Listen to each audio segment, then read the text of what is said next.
Once upon a time, in a kingdom where the rivers sang lullabies and the clouds painted pictures in the sky, there lived a girl named Rapunzel.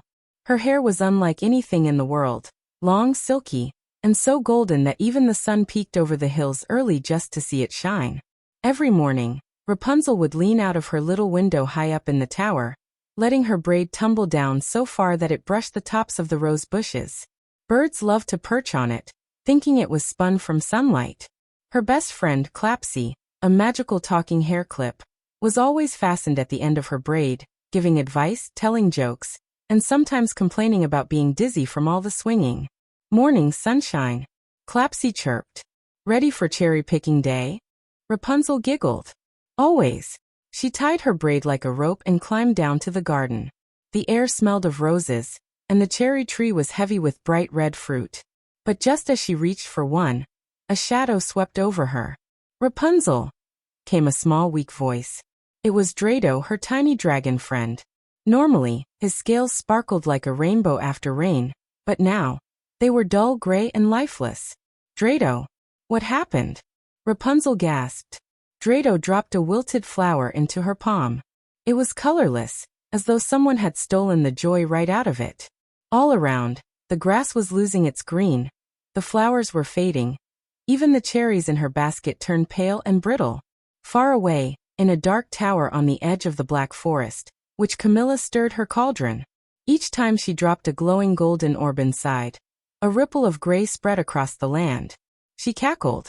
Soon all color will belong to me, and when Rapunzel's golden hair is mine, I'll be the most beautiful in all the kingdoms. Her old broomy shivered. Mistress, this magic feels dangerous. Silence. Power is worth any price, she hissed.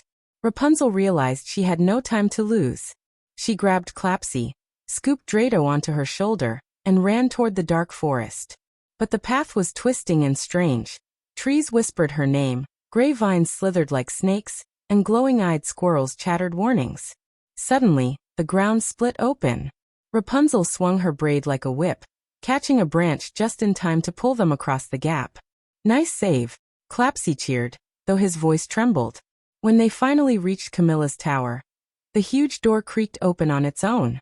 Inside, green smoke curled along the ceiling. From the shadows, Camilla stepped forward, her eyes locked on Rapunzel's hair. You've come to me, how generous, Camilla sneered. With a flick of her hand, magic chains shot out, wrapping around Rapunzel's braid. The golden glow began to drain away, flowing into Camilla's own hair until it shone blindingly bright. Rapunzel staggered. Why would you do this? Because beauty should belong to the one who can take it, Camilla whispered coldly. But Drado was ready. He flew straight to the cauldron and dropped a glowing dragon tear inside. The cauldron roared, light burst in every direction, and the stolen colors rushed back to the world like a tidal wave of rainbows. Camilla screamed as her stolen hair twisted into tangled weeds. The chains shattered, and Rapunzel's golden glow returned brighter than ever. The forest bloomed again, cherries turned ruby red, and Drado's scales glittered. Clapsy smirked. Guess you'll have to find a new hobby, Camilla. But as Rapunzel, Clapsy, and Drado walked back home, none of them noticed the cracked crystal ball still glowing in the corner of Camilla's ruined tower. Inside, the witch's reflection smiled. Enjoy your happy ending, Rapunzel. I'll see you in your dreams. And so their victory was real. But the adventure was far from over. The magic doesn't end here. Every story is just the beginning of another adventure. Hit subscribe and join us as we discover what happens next in this magical world.